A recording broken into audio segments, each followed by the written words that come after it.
Well, welcome everyone. It's Ed Martin. We're going to start in just a moment or two. We'll let people kind of come in. Thank you for joining us, Eagle Forum Education and Legal Defense Fund. Our webinar today, we've got a great topic, an important topic, and we're hoping to do more of these webinars. We found that they are useful tools, both in the time together, focuses our energy, focuses the topic, and then we also use these, of course, as a tool. We're talking before we started to pass them, circulate this around and be a resource. Our goal is to be a resource at every level of the debate. You could be new to these issues. You could be an expert to these issues. We know we talk.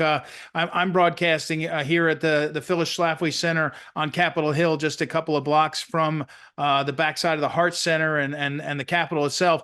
We're communicating with staffers, communicating with other interested parties that have a point of view on this, and especially allies. So on this issue, so we'll look forward to more of that. When we start in just a moment, I'll introduce Ryan Haidt to tell us the technical stuff, so that if you're on right now, you can get your questions fielded. But if you don't get them answered, we're very accessible. Jim Edwards and I, especially, this is what we're doing with our Eagle Forum Education and Legal Defense Fund work. But I think our leader and our guests will be happy to answer questions too, and is accessible. And Joe writes on the topic and is available also. So Ryan, why don't you join and give us a quick update? Ryan Haidt is the communications director at the Phyllis Schlafly Center in St. Louis. And he'll walk us through how to ask your questions or to get them posed to us. Ryan Haidt, please. Thanks, Ed.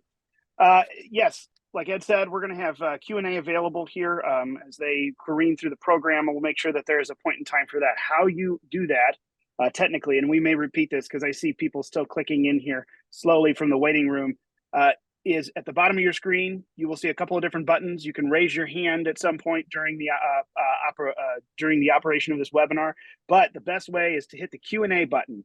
That will open up a panel where you can type in your questions. We can all see them, all the hosts and participants on the panelist side, and then we will make sure to address those here verbally on the webinar. So hit that Q&A button, type in your question. It'll either let you put your name in, or you can submit it anonymously if you don't want to know. You don't want anyone to know that you don't know about something. You can do that too, but please don't hesitate. Put that question in under the Q&A button, and then we will get to them. I'll manage them from the back side. So do that. And of course, if there are any questions or any technical errors, like Ed said, you can reach out to me, Ryan@phyllisschlafly.com, during the process. If you get kicked off or something, we'll get you back on. So I think that's all from the technical side. That Q&A button is your friend while we're on the program. All right. Thanks, Ryan. Again, welcome to this webinar. I'm Ed Martin, president of Phyllis Schlafly Eagles, Eagle Forum Education and Legal Defense Fund.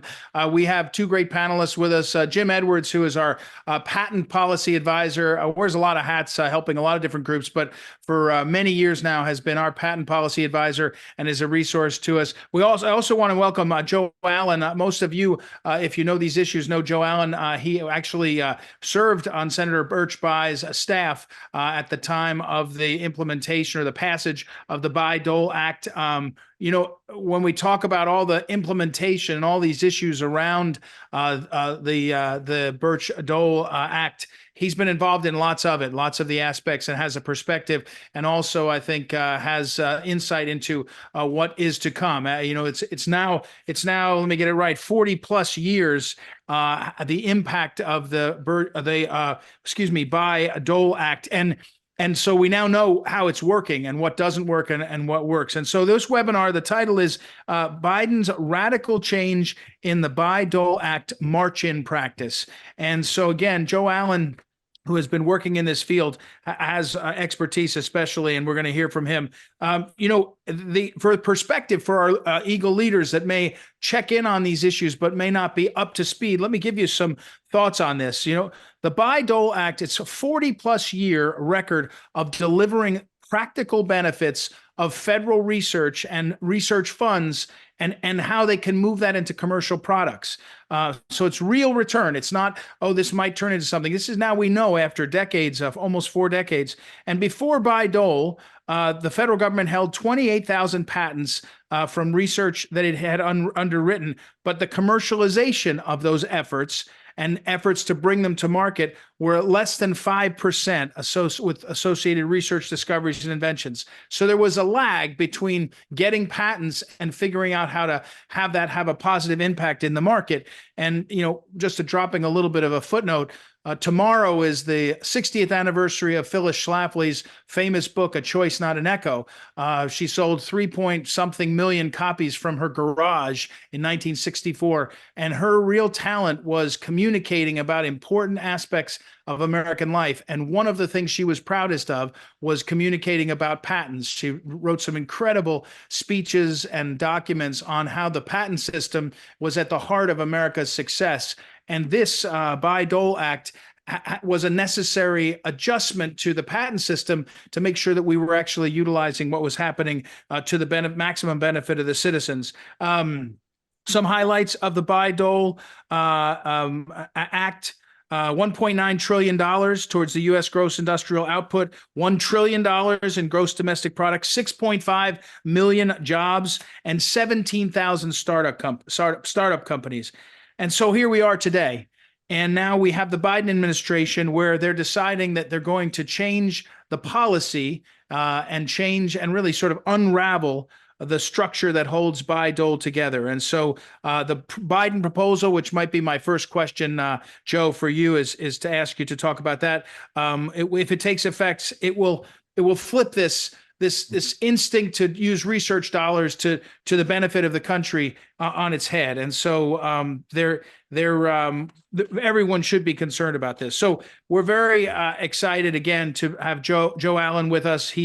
Many of you read him at the IP Watchdog. He writes regularly. His career, which we could go on for a long time, he's served in the private sector, served in government, and served especially in advisory roles to do that. So Joe, before we get into some of the challenge of Biden, about what Biden wants to do, how do you? I know you've had such pride in the Bayh-Dole Act, but talk about that success. Talk about how it worked out and what it means for this country.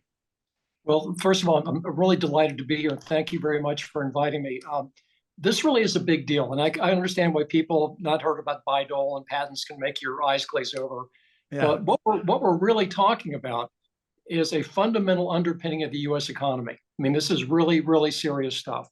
So basically, as Ed said very well, and actually, back to Phyllis Schlafly, we went through a period in the 60s and 70s when the U.S., particularly in the 50s and 60s, the U.S. was, nobody else in the world was close to us in innovation. And we got lazy. And so we put policies in place that said, because we didn't think anybody could compete with us. So we put policies in place that said, if the government funds research at a company, university, or federal laboratory, and an invention's made, the invention will be taken away from the inventor, put in the public domain so everyone can use it for free. And it was kind of like a martial act of technology. It seemed very laudable. But the problem is the government is not funding products. It's funding either basic research or mission research. Neither one of them is a product. And so what happened was we're putting billions and billions of dollars into research. Our private sector stays as far away from the government as they can, unless they're getting paid through a contract, because if inventions made taken away from them.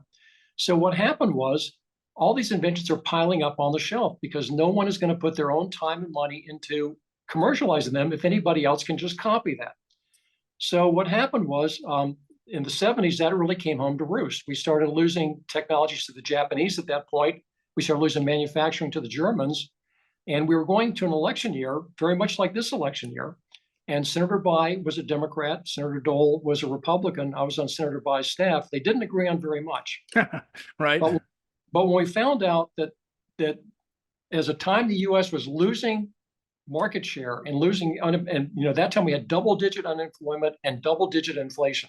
You think it's bad now? It was worse then. It was increasingly getting worse. So Bayh and Dole said this makes no sense.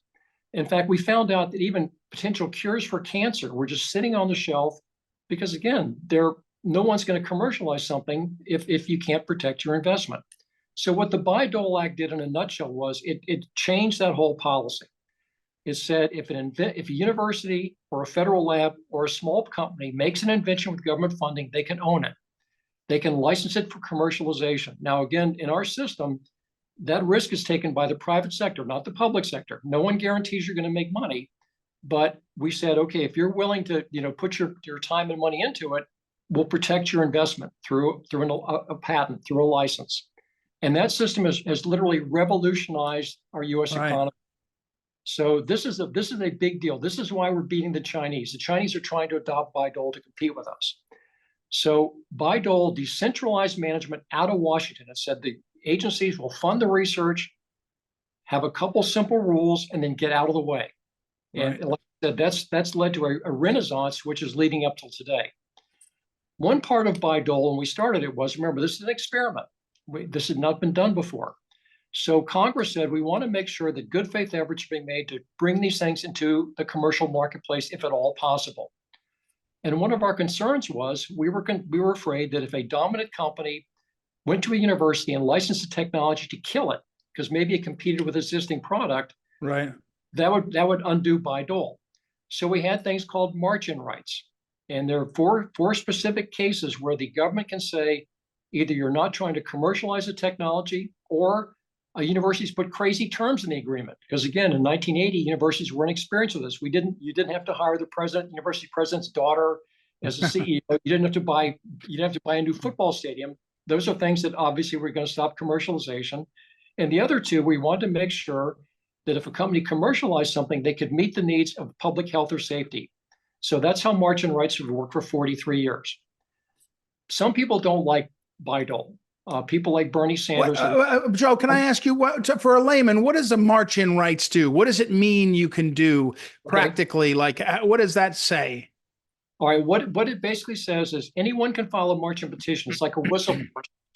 Right. So let's say, for example, that Ed, you've got a license, and you and I were having lunch, and I know you're just sitting on it.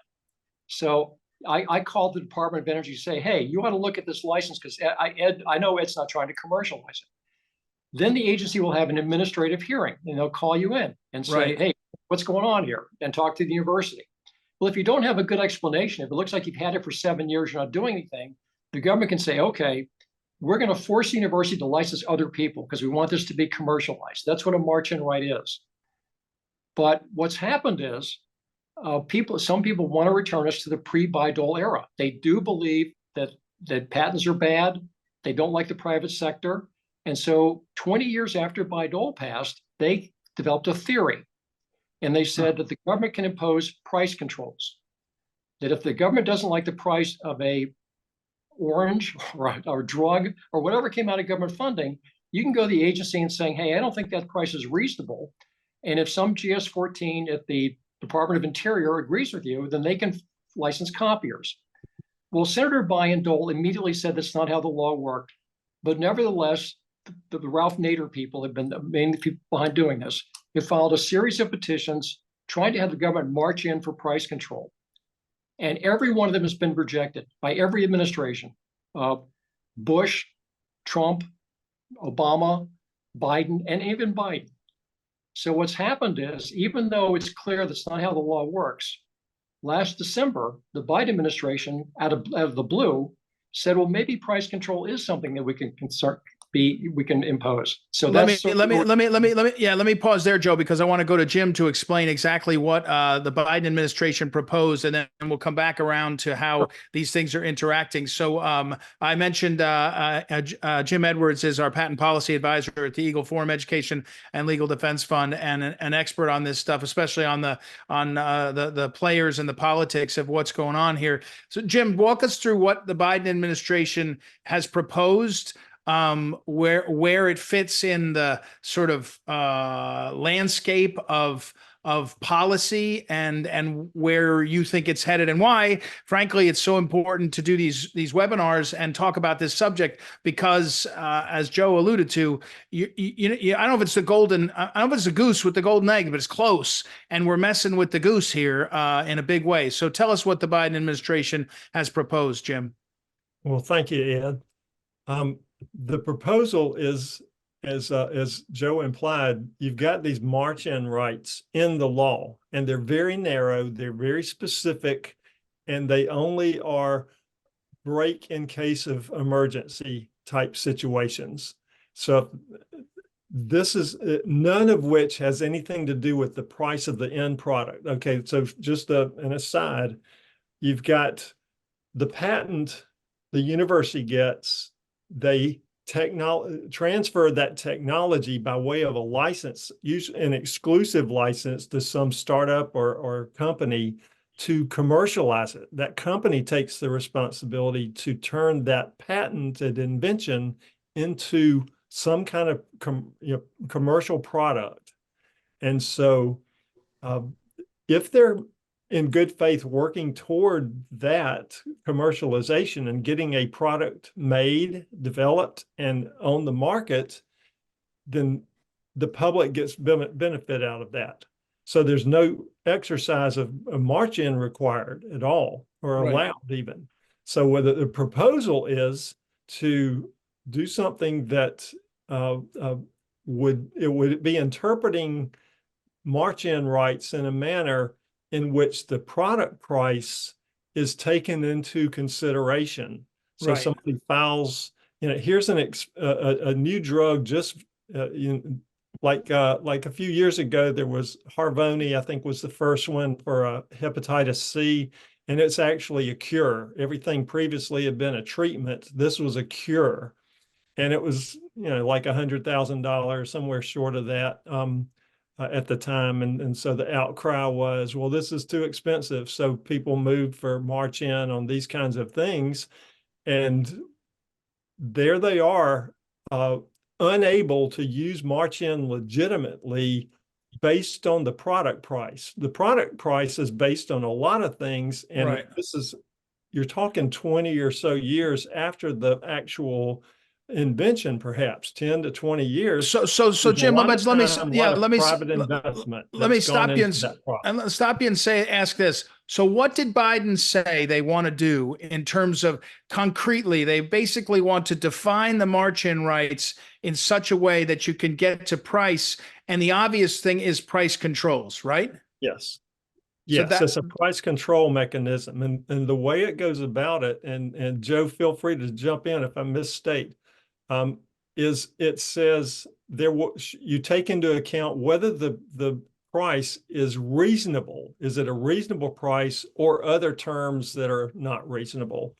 And this doesn't just apply in the drug or medical space. This applies to every single agency, every single type of technology. And it's unlimited at what point then in the patent life that the basically expropriation of the intellectual property could be exercised. Right. But Joe, everybody on pins and needles who's involved in funding the development and commercialization and all of that to suddenly the government jump in because all of us, the bureaucrats think it's unreasonably priced. So, Joe, I want to get to what Jim is describing, the Biden administration's proposal, but do it a little differently. Back when Bayh-Dole was written in those early days, the idea of march-in in a layman's description was you started out needing Bayh-Dole because the government was tending to not take risks to develop, to license things. And so you said, hey, let's goose this so that we're in a direction where we're creating, and it worked. And the march-in was sort of a mechanism for sort of a whistleblower. I think it's the best term to say, hey, these guys are sitting on their hands. You ask them why they're sitting on their hands and push them out into the market.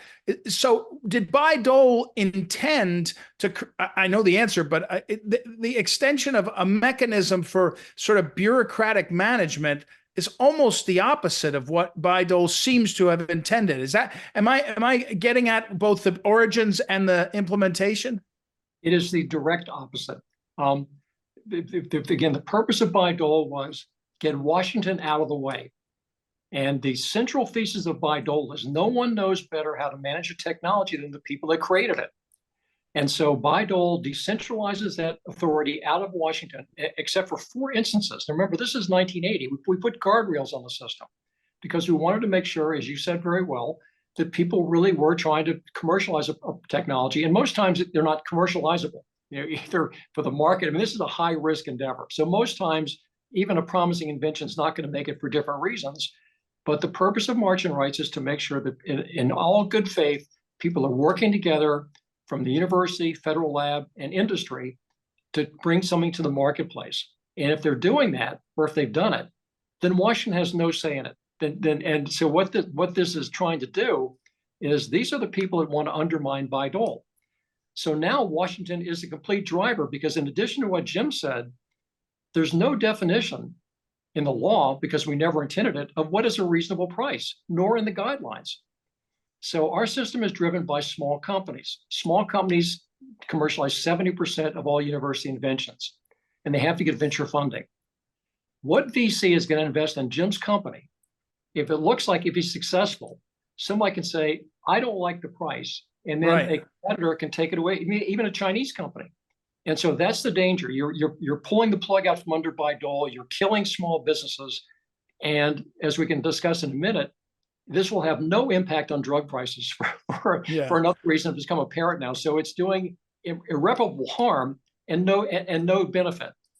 Again, reminder, it's Eagle Forum Educational Legal Defense Fund, our webinar. If you go to phyllisschlafly.com or our YouTube page, we will post this up. Joe Allen is our guest, one of the original architects, or he'd probably be more humble, one of the staff guys that worked on the Bayh-Dole bill and then has over these decades been implementing, and our patent policy advisor, Jim Edwards. Jim, in our preparation, you and I were talking, the NIH, we have some history of when they start to go with reasonable pricing. When the government decides to, we'll figure out what reasonable pricing is. I want to insert the $700, toilet seat at the Pentagon as reasonable pricing, but maybe I'll just be less political and ask you, what's the experience in the 90s of reasonable pricing of government trying to manage this? Walk us through that so the people here. This isn't a philosophical argument only, but there's a track record of how this plays out. Well, to back up to the 1940s, 50s, 60s, 70s, there were reasonable pricing rules and regulations across various departments and agencies of the government. And so weak patents in some respects were happening way back then. And that's what Bayh-Dole was written to help correct and democratize patent rights and strengthen them. So, but you're right. In the 1990s, the early 1990s, the National Institutes of Health repeated the experiment to prove yet one more time that the government trying to ascertain what the market should set as the price of a given product isn't going to be pro-innovative. The innovators and their investors will stay away.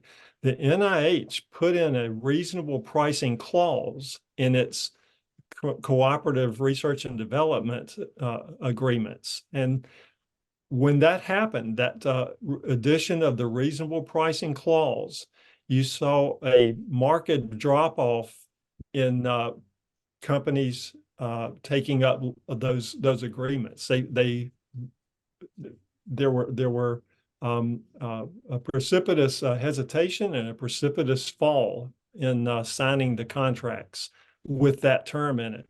So NIH, about 5 years into it, removed the reasonable pricing clause and specifically pointed at its being the problem of depressing cooperative agreements. If the whole purpose of all of this is to get practical benefit and commercial things out there that people can actually use, then the reasonable pricing clause in the NIH failed. And you see it went down in terms of during the time of the reasonable pricing clause. And then when they removed it, there was a spike upward. So uptake was renewed when they removed that reasonable pricing provision. Joe, when you look at the success of Bayh-Dole, kind of fostering this, licensing and invention and all. And you look at some of these universities that have had just dramatic successes. I mean, it's just created a culture of creativity that ends up, creativity is really, really good if you're in the English department for a while. But if you're in the engineering school, it really gets exciting when you license things and things take off and you see all the growth around. If we have march-in that's price-based, what besides we've heard some of the impact, what would you expect to see? How would it impact things? I mean, you started to describe what that would be like, the way it could change things. If it went forward, what would you expect to see? It would collapse the system because, the problem is, as you all have said very well, the entrepreneur it has expenses that a copier doesn't have. Right. So if Jim develops something, and again, the patent also has to disclose how to make it, how to do it. So if Jim patents something, it took him 5 years for a drug, a decade, and $2 billion investment without making any money is what you put on the table and hoping you're going to make something. So suppose you made that investment. I come in as a copier. I can always make it cheaper because, first of all, there's no risk to me. I know it's going to work. I know there's a market for it. I've got Jim's patent. And I'm getting a non-exclusive license, which means I'm getting it for a song. So, this is the way that large companies or foreign competitors, foreign competitors can also file march-in petitions. So if it's a race to the bottom, the entrepreneur is always going to lose. Google was started by two kids in a dormitory at Stanford University, where they came up with a new search engine. No one wanted that search engine. So they started their own company. If this had been in place then, there already were people out with search engines. Any dominant company could have said, I'll take a non-exclusive license. We'll make that for a song. We'll have it in the market in 2 months. You would not have one of the biggest companies in the world. So this is anti-entrepreneur. And in a race to the bottom, the small company and the inventor is always going to lose. Joe Allen was just commenting, and again, really an expert on this, and so he'll be available if you have questions. We'll take your questions in the Q&A button on the bottom in a few moments. We're not quite there. Back to Jim Edwards, our patent policy advisor. Jim, the Biden priced their proposal. And for our lay viewers coming in, you'll hear us say NIST, National Institute of Standards and Technology, which is inside the patent system in the Commerce Department, one of the sort of I don't know how to say, like think tanks that figures out how things work and what the impact would be. Well, NIST, they've got tens of thousands of comments during the comment period on this proposal because that's how it would go. And, you and I talked to Jim that there was the people that first of all, who wants this? Who wants to see the system? I mean, I know there's evil bureaucrats in Washington that want more control over things. I live that. I can see it. But people that understand the markets, who wants this kind of control? And as you described to me back and forth on some of our emails, there were lots of cookie cutter, like generated sort of AstroTurf comments in support of this. And the opposition to this Biden rule, bipartisan across the board. Tell us about that. Tell us where we are with that Biden proposal, what this means, who's for it, and what's going on here. Well, let me be charitable about it. A lot of them don't bother. Come on, Jim. Don't be charitable. Go ahead. I'm going out of school for a minute. A lot of them are sincere. They're well-intentioned, but they don't realize what they're proposing, what they're for. There's a need. Maybe it's a patients group. Maybe it's some other entity, somebody who's got a personal story. I mean, the person who has a personal story, their relative caught this cancer, and now they can't, they would have been able to buy the drug if it hadn't been 6 figures or whatever. Right. I mean, everybody's got their story who's passionate and adamant, but passion isn't matched by the reason and facts that we're trying to describe. So it's a lot of people like that. There are, of course, the socialists, the Bernie Sanderses of the world, right, and his ilk. and then there were 52,000 or so comments. About 40,000 odd of them were cookie cutter. They were copy and paste filed, Right. very similar, if not the exact same language. And so it's a massive grassroots effort on their side to get a lot of quantity, not much quality in their commenting, but they overwhelm. Is a talking point, Jim, about price of pharmaceuticals? It's primarily what's driving it. Yes, but it's a talking point because, as Joe alluded to, that this doesn't solve that, right? You're right. It doesn't. Why doesn't it? Why doesn't it solve it? There are only a couple of drugs, I think, or a handful of drugs where Bayh-Dole would the Bayh-Dole patents would apply. You have to remember, any product, including a pharmaceutical product, has a handful or more of patents on it. And most of those are those developed under the private investment on the commercialization side. So way past the couple of $100,000 worth of federal basic research to come up with the aha moment way back then in the university lab. Now you're in the company, and the company's doing practical commercial R&D, applied R&D. And that's where the private money comes and develops additional inventions that make the product work. So that's why most of those patents aren't even touched by Bayh-Dole, because there's no federal money behind them. So there's very few, if just five maybe drugs that would qualify under this.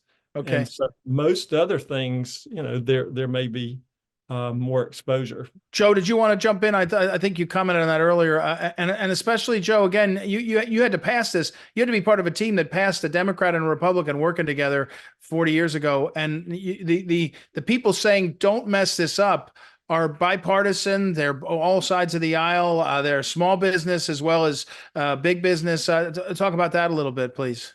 Yeah, I think in addition to what Jim said, I mean, again, out of 52,000, 42,000 are cookie cutters saying, I want low drug prices, please back the Biden administration. But we actually had the only bipartisan effort in this whole thing came from Senator Coons and Senator Tillis and Congressman Auchincloss, where basically they said, don't mess with Biden. And Senator Coons is the co-chair of the Biden-Harris reelection campaign. So they wrote a very strong letter saying, this is a disaster. The other thing we should mention is margin rights. This is retroactive.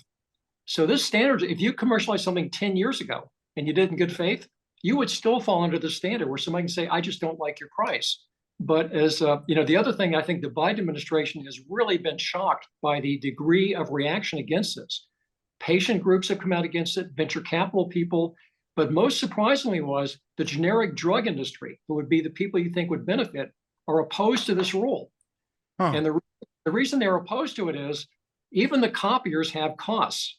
So the generic drug industry guys realize, okay, the first copier is going to be undercut by the second and third copier. So this is going to be a race to the bottom.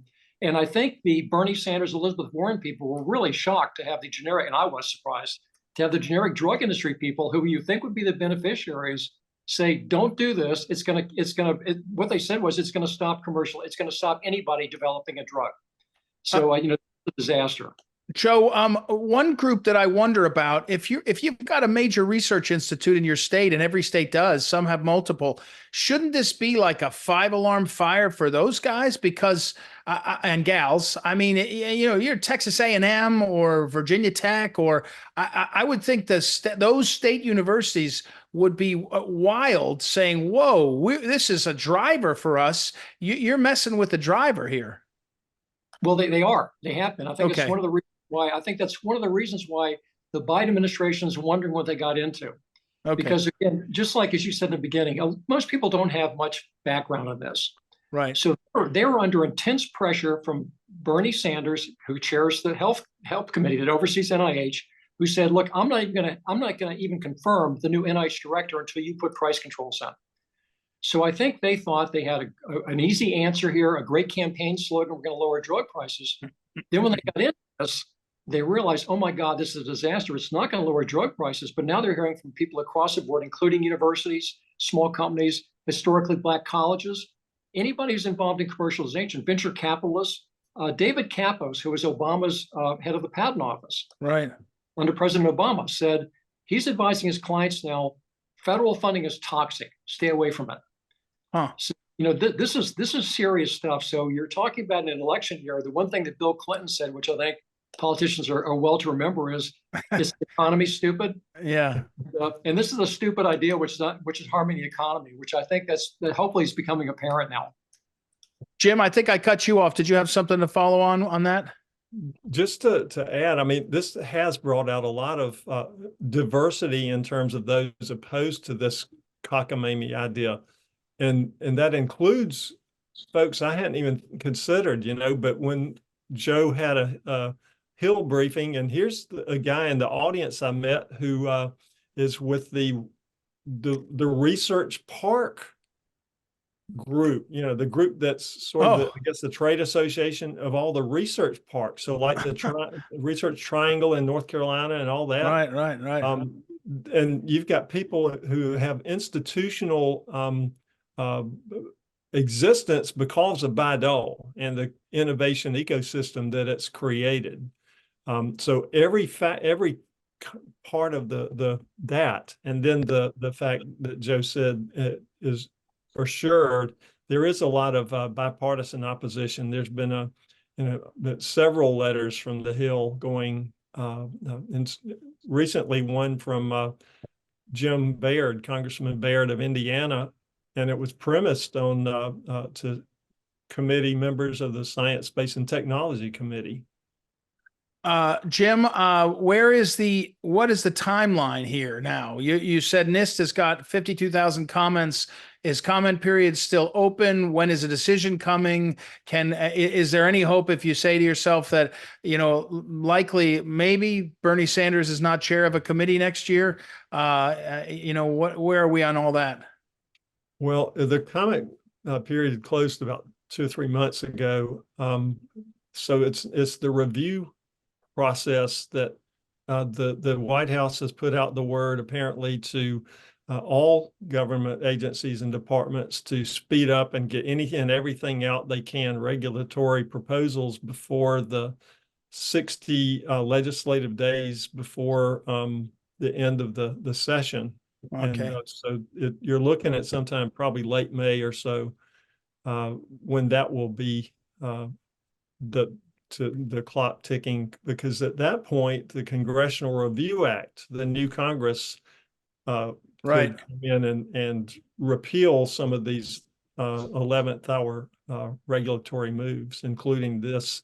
Now, this is guidance, and so one of the questions is guidance subject to the Congressional Review Act in the same way as a rule? So that question has been posed by the Senate Republicans to the GAO, Government Accountability Office. So we'll have an answer on that at some point in the near future. Joe, what should people do? Again, if you want to impact this, where are we now in terms of sort of action items for folks that are maybe they're just tuning into this, maybe they're experts on it, but they need to know where to go. Where's the best pressure point? Where's the best action item? Well, I think, we're keeping the pressure on because our hope is, and what we said, and also what was in the bipartisan letter was, repeal this whole thing. Pull this thing down because it's having an impact right now. People are not commercializing technologies right now because they're assuming this is going to be the rule. So this is hurting the American economy. So I think the best thing you can do is get in touch with your members of Congress, your governors. I mean, this is an economic development issue. Every state has their state university and federal laboratory involved in the economy.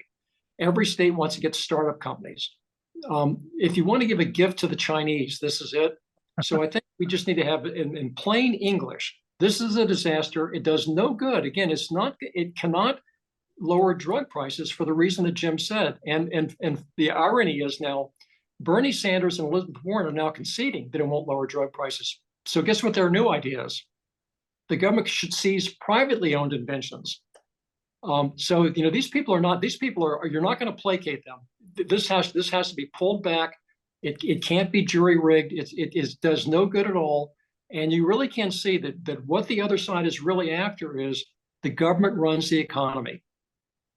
That's what they want to go back to. Washington runs the economy, not decentralized, just complete opposite. So now they've gone from march in on government-funded interventions to also, by the way, have the government just seize any private interventions it needs if it wants to lower prices. So think about that idea. If that idea worked, Venezuela would be the innovation leader of the world. Yeah. I'm looking now at the questions. I can pull them up. Excuse me. We got about 20 minutes left. Let me just reiterate, folks. If you go to phyllisschlafly.com on YouTube, our channel, you can watch this video. You can review it. You can pass it on. And both Jim and Joe, and I guess I wouldn't be both, but Jim and Joe and I are available if you want to email us or get in touch. We'll go through some questions. We'll sort of go rapid fire, guys. Folks wrote them down. Let me jump to a different one. How many actual march-ins have happened, Joe? Is it common? No. In 43 years, there have been probably 12 march-in petitions filed. None have actually been acted on because they didn't meet the criteria of the law. There's only one case where the government could have marched in, and that's where a company had a production problem in an orphan drug. NIH wisely decided not to march in because a copier would take longer to go through the Food and Drug Administration than the company would get back on the market. So in all the 44 years, there's been one case where it actually met the criteria, and NIH didn't march in because if they had, it would have hurt patients. So the law is working. You know, we've never had to hit this is like the airbag in your car, you know? Yeah. The fact it hasn't deployed is a good thing. Okay. Yeah, go ahead. It's bipartisan administrations have, one of each party has denied march-in petitions. Oh, gotcha. One way or the other. This is every administration, including the Biden administration. Yes. Including the Biden administration has also turned it down. All right. Okay, here's a question. Eric asking, is the genesis of this change from the Biden administration, is it from Biden administration? Did it begin with Bernie Sanders' stick? Is there big corporations that are behind this? I know we sort of touched on that, but this is a question we got. Joe? It's really the people that have been, one of the people that opposed Bayh-Dole, which passed unanimously, was Ralph Nader. And so the Ralph Nader group this has been a bug in there. If they don't like Bayh-Dole, they're trying to undo it. They invented an alternative history to Bayh-Dole 20 years ago, flouting price control. That was picked up by the Elizabeth Warrens, the Bernie Sanders of the world, who also don't like Bayh-Dole. So this came from them. There's no companies behind it. It's really the people that believe Washington should run everything and micromanage everything. And remember, this is also an attempt to overthrow the law without the consent of Congress. Congress has not amended Bayh-Dole. There's nothing in Bayh-Dole for price control. This is a blatant attempt to put a rule in place which undoes a 43-year-old law without the consent of Congress. And I think it's one reason you have Democrats on the Hill saying, wait a minute, if we wanted price control, we would have done it. And I'll just add one other thing real quickly. Senator Joe Biden supported Bayh-Dole. Senator Joe Biden voted against Bernie Sanders' attempt to amend the law to put price control in there. So Congress has turned down price control for things like Bayh-Dole. So this is a blatant attempt by people that can't win legislatively to do it through the back door. Okay. Jim, anything to add? No, you said it perfectly. All right. Here's an anonymous attendee says, any research I've done looking at this issue seems to say it's about big pharma, but it sounds like that's not the case. Correct? Maybe I'll draw it out a little bit, Joe. Big pharma cares. I mean, because they have, as you described, they have a model, but they're not the only player. They're not the ones that behind this. That is exactly right. Whoever anonymous is, you've done your homework. This has been done under the guise of this is a way to lower drug prices. And so finally, the Biden administration bought that. And then they found out, and this is not just me, there's a study out showing that this only applies to 2 or 3 drugs on the market because, as Jim said, most drugs are covered by multiple patents. Only maybe 1 or 2 is Bayh-Dole, so you can't copy them. So this is a pig in the poke.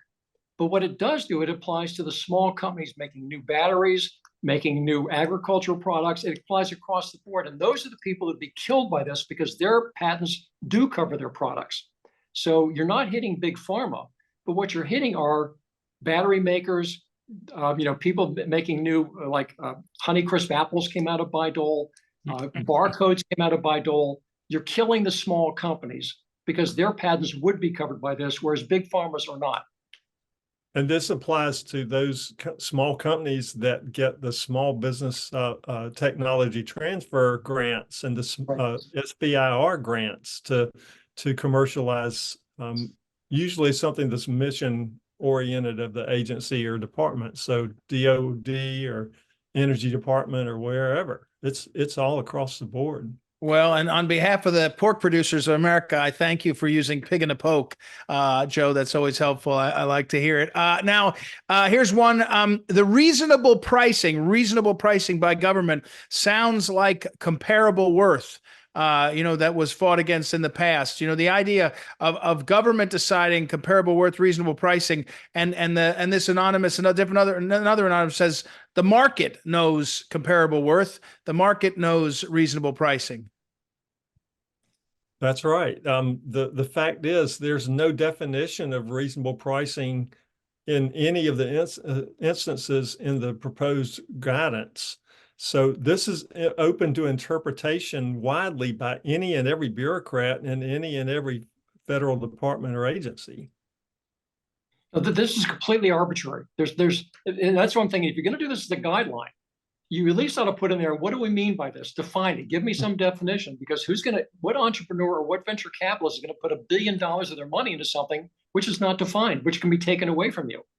So again, if Congress intended this, Senator Bayh said when this came up, he says, if Congress ever wants to do it, they got to do two things. They got to amend the law and they got to define reasonable pricing in the statute. And they haven't done either. Earlier, Thomas asks, what are the primary industries or areas of discipline that are particularly opposed to this? So, and we've talked about the people who want it, Bernie Sanders, et cetera. So who specifically is on the, and I know we said it's a bipartisan, run through that list again as sort of who's on our side. Universities, trade associations in all sectors. You've got general trade associations like the National Association of Manufacturers, U.S. Chamber of Commerce. You've got healthcare companies, medical device companies and associations. You've got every kind of sector pretty much involved, and that includes the group of small business entities that are SBIR recipients, STTR recipients of those kinds of commercialization agreements. Yeah, venture capitalists. See, the other thing the Biden administration is just realizing is this applies to the CHIPS Act. They're very proud of the CHIPS Act. Right. Well, anything commercialized under the CHIPS Act falls under Bayh-Dole. So you got billions of dollars going into new research and chips, battery technologies, environmental technologies. All those things fall under Bayh-Dole. And so all the people that are looking at this are saying, wait a minute, why in the world am I going to take the risk on this if somebody, after I show how it works, is going to come in and say, I can make it 10 cents a part cheaper than you, so therefore you should license me. And remember, anyone can file a margin petition. People who don't like you, people who want to intimidate you, this is going to shake down small companies. If I know Jim is going through venture funding, oh, I see. Yeah. I can just say, hey, Jim, really would be a shame if somebody filed a margin petition, because no one's going to, even if the margin petition doesn't work, I'm going to freeze you for 2 years. Can you afford to sit out for 2 years? Maybe you should make it worth my while, either to infringe your invention, or maybe you should pay me to go away. And that's what's happening to our patent system now. To make an analogy, we have all these post-review things, which are being used by big companies and people, shakedown artists, to say, hey, Ed, how long can you afford to go through this? And remember, a margin petition doesn't cost me anything. Right. I just, hey, Department of Agriculture, you ought to look at what Jim's got. I don't think it's reasonable. And then all the legal expense falls on you as a small company. So you're not doing research now. Now you're hiring lawyers and spending all your time there. And I can say, hey, Jim, how long can you do that? I can follow another one. I can follow one with a different agency. So this is really, really bad.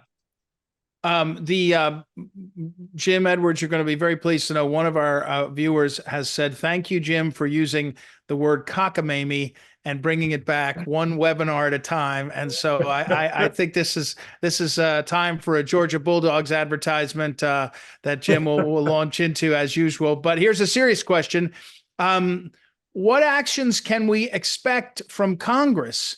If you, Joe, you say it so succinctly, that wasn't Bayh-Dole. So if you care about limiting the government, where's the Congress that says you're in our article, get back in your article and cut it out? I mean, we need that movement. Is there a bipartisan, are there a growing bipartisan sets of people that say, don't do this, or are we just in a time where if you got the presidency, you keep rolling? I think most people are hoping that the Biden administration will realize they've made a mistake and correct it. Because other than that, you hate to be amending Bayh-Dole in a way to say you can't do it. And as Jim said, even on the Congressional Review Act, you've got to get half the members of the House, half the members of the Senate, and then get something the president's going to sign. So, or going to court. The other thing is you can sue, but all those things are taking years. And the problem that we said before is the damage is being done right now. So every day this hangs over the system, it's depressing U.S. innovation at a time where the Chinese are openly saying we're going to blow you off the road. The Chinese have adopted Bayh-Dole for their own universities. And again, this is, I wish we could say, hey, this is a misinformation thing that came out of Moscow or Beijing. Right. We shot ourselves in the foot. Jim, anything to add? Well, there's, I think this is right in line with the fact that at least generally the patent issue, a lot of IP issues aren't divided by a party line, which is a very helpful thing in a time like this where things are so partisan and divided. So it has caused a lot of legitimate concern, and people of all political stripes are working together against it. So I'm encouraged by that there is such a broad array of opponents to this proposal. Joe, you referenced this, and I think Jim backed it up. So an interesting question we got from one of our participants. I wasn't sure even how to ask it, but I think I found a way in. The question is, how, if at all, do the recent government moves towards censorship of speech affect Bayh-Dole and patent owners? And maybe say it differently. You talk about misinformation. The alternative history of Bayh-Dole and the patent system is that it's used just for a few big boys to make money, and otherwise it's so you're actually fighting against a misinformation campaign about how the thing actually works, how the American system actually functions. And so I don't know if you have any thoughts or comments. It's kind of a broad field there. I do. That's a great, you had some great questions. That is a great point I've never had anybody ask before. This thing went off the track 20 years ago. There was a Tulane Law Review article written by the opponents. And I literally laughed at it when somebody sent me a copy, because they're claiming that they found a secret meaning in Bayh-Dole. Well, then they wrote an op-ed in the Washington Post called "Paying Twice for the Same Drugs." And so this is 20 years after the bill passed. I called up my former boss, Senator Bayh, who was in a law firm. I said, "Hey, Senator, this is serious. You need to respond back to it." He said, "Let me get Bob on the phone." He calls up Senator Dole. The Washington Post would not give us an op-ed. They just gave us a letter to the editor, which is much shorter. Right. But the other side plays the long game. And there are people who sincerely believe it, because if you look at the Law Review article, they are real footnotes. The problem is they're not footnotes to Bayh-Dole. They're footnotes to other footnotes to the opponents. So what we have done is, on the Bayh-Dole Coalition, of which the Eagle Forum is a member, we've gone back to 1944 with the original documents talking about how the law was actually passed, including all the denials of the March of Petitions. And that's boxed in the other side, because this is not Joe Allen saying this, I feel this. We're showing you the original documents. This debate goes back to the closing days of World War II. And when Congress was funding the National Science Foundation, there was a senator from West Virginia who was the Bernie Sanders of his day, said there should be no patents filed if the government funds research. The government should be in charge of commercialization. And Vannevar Bush, who's the guy that got President Roosevelt to actually fund basic research, said, no, no, no, that should be, the decision should be in charge of the inventing organization, the inventors. So that what we're talking about now goes back to 1945. So, we've got this out there. It's called a digital archive, a digital library. Anybody can look at it. And you have all President Kennedy, President Nixon, all the things there that made our system work. But that's when I think that we had to go to that detail, because it's much easier to make something up than, you just can't say, well, I disagree with you. You have to really show in black and white, no, that's actually factually not true. Yeah. And we've been doing that. And that's one reason why the other side's getting more frantic, because we're smoking them out. And now we've got them exposed to what they really, really want, is the government to take your own inventions and government inventions anytime they want to. Anytime. Remember, think about that. Anybody can say, hey, Ed, I don't think your price is reasonable on anything. And now you're in Venezuela. That's the way Putin works. Hey, Ed, I like that company you got now. Maybe you should give it to me. I'm giving you an offer you can't refuse. That's where we're heading. That's where this is actually heading. And I think people are realizing that and thinking, wait a minute, I didn't sign up for that. And I think we had 70 members of Congress actually signed a letter from Elizabeth Warren to the administration backing this. And I don't think they had any idea what they were actually signing on to now. And I think a lot of them, now they got the reaction back you were talking about from MIT, people that they know, Stanford, University of California. I think they're wondering, wait a minute, I didn't realize that you told me this is about cheap drug prices. I didn't realize this is about confiscation. Yeah. Jim, anything to add? Yeah, this has been a whole smoke and mirrors, bait and switch types episode of the talking point is drug prices. This will lower drug prices, but this has nothing actually to do with drug prices. The other thing I want to say is I want to commend the digital archive that Joe just mentioned on the Bayh-Dole Coalition website. I've gone to that several times over the past months, and it is an amazing and encouraging source of original documents, not somebody's opinion, original documents. So that is a what's the website, Jim? What's the website, Jim? BayhdolCoalition.org. Right, Joe? Yes, and to show we're fair, we even put up the counter of history of Bayh-Dole on there, so people can read that on your own. So it's right there. Anybody wants to look at it. Real quick, because we just have a couple minutes left. And again, we've got more of these webinars coming. If you're interested, we'll be doing this again, but also you can review this webinar. And again, we're always available, questions and all. One of the questions or comments from the attendee was, you mentioned at one point state universities, I think I did, and we talked about it, but is there a state level pressure point? Are the governors the key guys? Is it the boards of trustees of I assume it's all these things, but is there one, are you seeing one particular way where this could help more than others, Joe or Jim? I think, yes. Well, here's what we need. I mean, to cut to the chase, as they say. Okay, good. We need people that actually could call up the Biden administration and saying, hey, this is a mistake. This is a disaster. You got to get out of this. I mean, that's what we really need.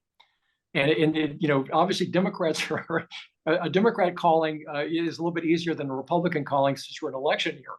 But even Republican governors, Republican members of Congress, what we need are the political people in the White House realizing you've led us into a disaster. This is not going to end well. It's not ending well now. We need to get out of this, because the other thing is they could just sit on it. This may never come out. Right. And that's almost the worst of all worlds, because then again, people have to assume that these are going to be the rules and no one's going to invest their money with this hanging over them. Yeah. Jim, any last words? I'd add that the State Department of Commerce would be a good point to touch. The State Economic Development Agency, if that's separate or a subset of Commerce. Okay. Thank you, Joe Allen. Again, thank you, Jim Edwards. I should do this. Anything we forgot to talk about, Joe? Any last comments? Jim, same thing to you.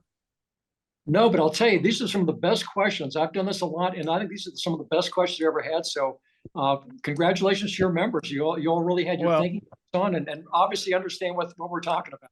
Well, thank you, Joe. I take all the credit for myself. It's all because of what I did but anyway, thank you to Ryan Haidt, our communications director. Thank you to all of our Eagle leaders and others. Again, we'll be doing these webinars. I think we got 2 more scheduled, and however many we need to do this, and we'll make them available. It's not just for our Eagle leaders. It's not just for our Eagles. If there's others that want to attend, and if you're watching this and you've gotten a benefit out of it, please consider liking it and sharing it and making sure that people see it, and we'll be back in touch. So Joe, again, thank you. Jim, thank you. Thanks to Ryan Haidt, and thank you all for tuning in, and we'll talk again very soon. Thank you. Thank you. Thank you.